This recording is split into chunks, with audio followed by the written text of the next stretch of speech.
올해 51가 된 여자입니다. 11년 전 교통사고로 남편이 돌아가시고 남편과 같이 운영하던 조그만 맥주집을 아주머니 한 사람을 두고 바쁠 때는 알바를 고용해서 일을 하고 있습니다. 저에게는 딸이 하나 있습니다. 5년 전에 결혼해서 우리 집 근처에서 살다가 2년 전 우리 집으로 이사를 와서 같이 살게 되었습니다. 딸아이에게는 아직 아기가 없습니다. 아기가 들어서지 않아서인지 아직 낳지 않기로 결정한 건지 몰라 몇 번 물어보았지만 대답이 시원찮아서 더 이상 물어보지 않았습니다. 어릴 때부터 자신의 일은 언제나 깔끔하게 해치우는 성격이었기 때문에 알아서 어련히 할까 싶어 물어보지 않았습니다. 그래서 세 사람이 한 집에서 살게 되었습니다. 우리 집은 주택가에 있는 2층 단독주택입니다. 나는 2층에 살고 딸과 사위는 1층에 살게 되었습니다. 1층이 더 넓어서 딸에게 1층에 살라고 하니 좋다고 했습니다. 오랜 동안 가게 일을 해왔기 때문에 힘든 건 아니었지만 나이가 들어감에 따라 예전과 같지 않았습니다. 딸은 딸대로 직장 생활이 힘이 드는지 예전에는 퇴근길에 가끔 가게에 들러 청소나 설거지를 돕기도 했지만 요즘은 들른 적이 없습니다. 딸은 중견기업에서 제품 개발을 하는 부서에서 일을 하는데 요즘은 직급이 올라 일도 많아졌고 책임도 많아져서 집에 들어오면 잠자기 바쁜 모양입니다. 사위와 딸은 같은 직장, 같은 부서에서 만났어요. 그래서 사위는 딸이 어떤 일을 하는지 얼마나 힘드는 일인지 잘 알기 때문에 집안일을 잘 도와주었습니다. 사위와 딸은 같은 직장에 있다가 사위는 더 큰 회사에 스카웃되어 갔습니다. 처음에는 승진도 했어요. 그러다가 몇 년이 지나자 딸이 있는 직장이 더 커져버리고 사위가 있던 직장은 자꾸 쪼그라들기 시작하더니 사위는 결국 그 직장을 그만둬버렸습니다. 사위는 능력이 있는지 사위를 원하는 곳이 여러 곳 있었지만 좀 더 생각해보고 간다고 했습니다. 가끔 제품 설계 일거리가 오면 며칠씩 방 안에서 나오지 않고 일을 하다가 그걸 끝내면 우리 가게에 와서 일을 도와주었습니다. 그러던 어느 날 우리 가게에서 일하던 아주머니가 갑자기 수술을 하게 되었다며 그만두게 되었습니다. 갑작스런 일이라 사람을 구할 수도 없었습니다. 그래서 나를 도와주러 왔던 사위에게 말하니 자기가 당분간 아주머니 일을 하겠다고 했습니다. 월급은 아주머니만큼 주실 거죠 라며 씩씩하게 말하는 사위를 보고 마음이 흐뭇했습니다. 딸도 일 없이 있는 것보다 엄마를 돕는 게 좋겠다며 흔쾌히 남편을 허락했습니다.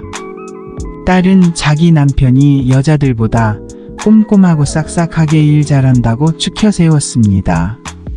그날 이후 나는 사위와 밤늦게까지 일을 했습니다. 우리 딸의 말처럼 사위는 일을 썩 잘했습니다. 늦게까지 일하고 청소를 다 해놓으면 피로도 풀 겸 한쪽 테이블에 소주를 놓고 한잔하기도 했습니다. 두어 달 정도 같이 일하다 보니 점점 옛날 남편과 함께 있는 것처럼 사위가 편해졌고 술이라도 한잔 한 날은 사위의 팔짱을 끼고 퇴근하는 것이 자연스러울 정도가 되었습니다. 처음에는 팔짱을 끼고 가다가 내 젖가슴을 느낀 사위는 팔을 슬그머니 빼내었지만 어느 날부터는 일부러 더 밀착시키는 것이었습니다. 나는 그런 사위가 귀여웠습니다. 어떤 날은 일을 마치고 나서 가게의 소파에 앉아 한 팔로 어깨를 두드리는 나를 보고는 내 뒤에 살그머니 나타나 어깨를 주물러 주었습니다. 별게 아닌데도 나는 사위의 손길이 좋았습니다. 나도 모르게 사위가 내 맘속에 자리 잡기 시작하는 걸 알고 내 스스로 깜짝 놀랐습니다. 그러던 어느 날 아마도 그날은 비가 많이 와서 손님도 없고 해서 빨리 문을 닫은 날이었습니다. 입구를 걸어 잠그고 홀에 불을 모두 끄고 구석의 한 테이블에만 불을 켰습니다. 나는 사위와 술을 한잔하고 싶었습니다. 사위는 내 마음을 읽었는지 빠르게 테이블에 술상을 차렸습니다. 바깥은 이미 천둥이 치고 번개가 번쩍 거렸습니다. 빗방울이 유리창을 사납게 때리고 있었습니다. 사위는 내 곁에 바짝 붙어 앉았습니다. 그가 술을 한 잔씩 부어 건배를 하자고 했습니다. 그렇게 해서 술이 한 잔씩 들어가기 시작하고 발음이 약간씩 꼬이기 시작했습니다. 무척 감상적이 되었습니다. 마음도 조금씩 흔들렸습니다. 남편이 죽고 나서 이렇게 남자와 단둘이서 술을 마셔본 적이 없었습니다. 사위를 어깨동무하듯 어깨를 두르고 그의 어깨를 토닥거렸습니다. 문득 사위가 사내로 보이기 시작했습니다. 사위는 토닥거리는 내 손길을 그대로 두었습니다. 술을 한 잔 들이키더니 사위도 내 손등을 토닥였습니다. 그리고 내 손등을 가만히 쓰다듬었습니다.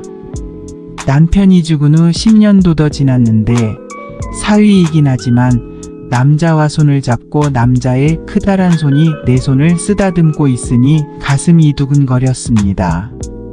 사위의 손은 너무나도 부드러웠습니다. 나는 사위의 손에서 살며시 손을 빼내어 사위의 뺨을 어루만졌습니다. 사위는 나의 이러한 행동이 엄마 같다고 생각했겠지만 나는 사위가 이미 내 애인이라도 된 듯이 내 행동은 술기운 때문에 그침이 없었습니다. 마음이 알싸해졌습니다. 나도 다른 여자들처럼 남편의 사랑을 받고 작은 사랑의 행복을 느끼는 그런 시절이 없었다는 것이 마음 아팠습니다. 사위가 말했습니다. 장모님이 지혜보다 더 여자 같으세요. 지혜는 내 딸아이 이름입니다. 나는 갑자기 딸의 이름을 들으니 정신이 확 드는 것 같았습니다. 자네가 많이 취한 것 같네.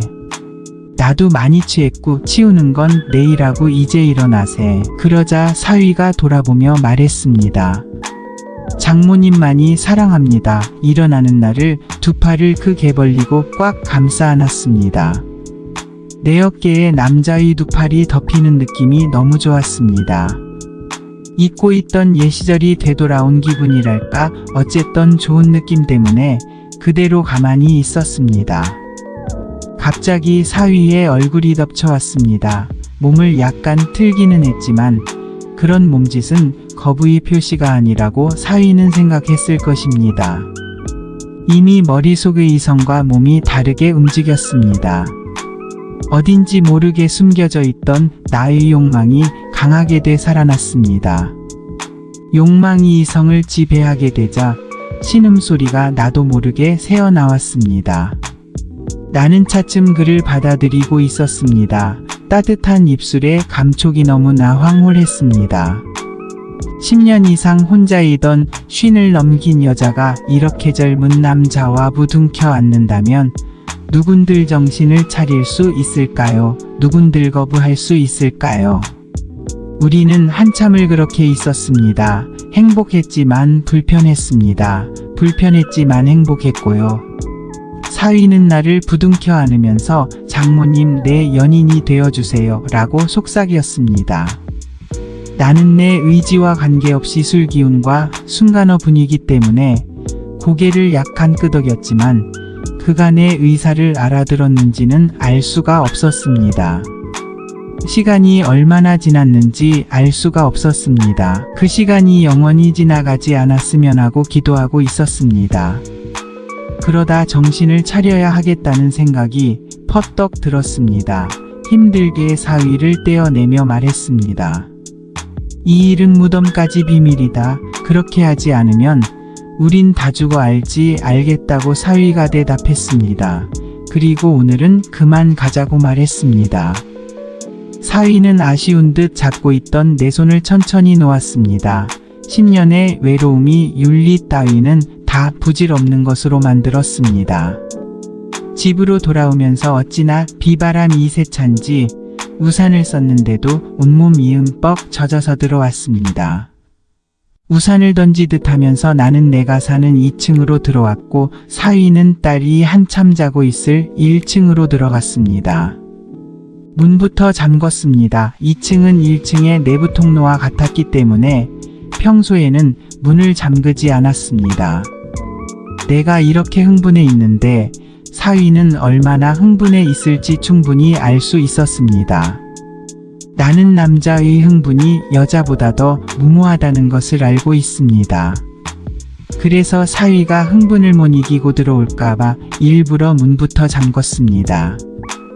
혹시 딸이 깨서 이러한 것을 눈치챈다면 하늘이 무너지는 것과 같은 낭패이기 때문이었습니다. 그렇지만 나는 사위가 들어와서 같이 샤워를 하는 상상도 했고 10년 이상을 가져보지 못한 남자의 맨몸을 느껴보고도 싶었습니다. 그러한 상상을 하면서 욕실에 들어가 물을 틀었습니다. 이미 젖어 있는 몸 위로 따뜻한 물이 흘러내렸습니다. 손으로 가만히 가슴을 올려보았습니다. 내가 생각해도 아직 자신이 있었습니다. 배꼽 아래를 내려다보고 이제 나기 시작하는 희끗한 것만 없다면 아직은 괜찮은데라고 생각하고 있는데 바깥에서 문을 두드리는 소리가 약하게 들려왔습니다. 물론 사위이겠죠. 사위도 열쇠를 가지고 있어 열고 들어올 수도 있습니다. 문을 두드려 내 의사를 알고 싶었을 거라고 짐작했습니다.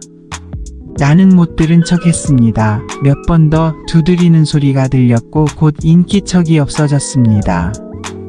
그날 밤 한잠도 자지 못했습니다. 꿈을 꾸는 듯 자는 듯 새벽이 왔습니다. 다음날 평소보다 조금 늦게 가게 문을 열었습니다. 사위와 알바생도 출근했지만 다들 평소보다 말이 없었습니다. 알바생은 우리들의 분위기가 무거우니 자연스레 말수가 줄었고요. 그 다음 날도 그랬고 그 다음 날도 마찬가지였습니다. 그러면서 일주일이 훌쩍 지나가 버렸습니다. 그날도 여느 때와 마찬가지로 알바생이 퇴근한 뒤 늦은 밤이 되자 손님이 끊어졌습니다. 어제 우리 늦게까지 일했으니 오늘은 일찍 문 닫고 퇴근할까? 내가 그렇게 말하자 일찍 문 닫는 것은 찬성인데 퇴근보다는 이야기 조금 하는 게 어때요? 라고 사위가 말했습니다. 사실 나는 그날 밤부터 갑자기 달라진 상황에 적응할 수가 없어 그 현실을 피하고 싶었던 것입니다. 사위는 내 말에 아랑곳하지 않고 불을 끄고 문을 걸어 잠궜습니다. 그러고는 한쪽 테이블에 술잔과 술을 말없이 가져다 놓기 시작했습니다. 사위가 내 손목을 잡고 벽면 소파에 앉힐 때까지 물끄러미 사위를 지켜보고 있었습니다. 나는 며칠 동안 많은 생각을 했었고 이래서는 안 된다고 여러 번 생각했지만 이미 사위를 떼어낼 수는 없을 것 같았습니다. 이왕 이렇게 된 거 적극적으로 내 감정을 표현해 볼까라는 생각도 했지만 사위를 보면 어색했습니다. 사위도 내 마음속 갈등을 잘 아는 듯 했습니다. 사위는 장모님 이 마음 바뀔까봐 걱정했다면서 얼마나 장모님과 단둘이 있고 싶었는지 모른다고 말했습니다. 사위를 가볍게 안아주었습니다. 그리고 사위의 손을 끌어 의자에 앉혔습니다. 앉아서 술이나 마시자고 말했습니다. 사위는 술을 평소보다 빠르게 마셨습니다. 나도 그에 맞춰 마시다 보니 술 기운이 빨리 올라왔습니다. 술은 어색한 행동을 자연스럽게 보이도록 하는 신비한 힘을 가졌습니다. 그 신비한 힘을 빌려 나는 사위의 얼굴을 양손으로 끌어당겼습니다. 그리고 내 입술을 사위의 입술에 가져다 대었습니다. 사위의 몸에 점점 힘이 들어가는 것이 느껴졌습니다. 얼마 후 사위는 테이블을 밀어내고 소파 2개를 가져다가 마주 놓았고 우리는 그 위에 누웠습니다. 근처에 있던 술병이 요란한 소리를 내며 넘어지는 소리가 들렸습니다. 소파가 삐걱거렸고 사내의 그것이 그렇게 딱딱한지 새삼스러웠습니다. 10년을 잊고 살아왔으니까요. 그동안 인생을 정말 무의미하게 살아온 것 같았습니다. 우리는 어루만지기도 하고 쓰다듬기도 하였습니다. 그날 횟수를 모를 정도로 깊이 빠져들었습니다. 끝났다 싶으면 다시 일어났습니다. 역시 젊음은 대단한 것이었습니다. 오랜 세월을 잊고 있던 사랑을 했습니다. 일을 마치고 내가 눈물을 흘리자 왜 우시냐고 하면서 사위는 나를 꼭 껴안았습니다. 나도 내가 흘리는 눈물의 의미를 알 수 없습니다. 그게 다 무슨 소용이 있을까요? 요즘 사위는 딸이 출근하고 나면 언제나 위층으로 올라옵니다. 우리는 출근할 때까지 밥을 먹기도 하고 함께 누워 있기도 하고 사랑을 나누기도 합니다. 지금 나는 너무 행복합니다. 언제까지 이런 생활이 유지될지는 알 수 없지만 언젠가는 종말이 오겠지요. 정상적인 관계가 아니니까요. 그런 날을 상상하면 우울해지기도 합니다. 그때가 언제가 될지 알 수 없지만 우리 딸이 아기를 가질 때쯤이 아니겠냐고 어렴풋이 생각하고 있습니다.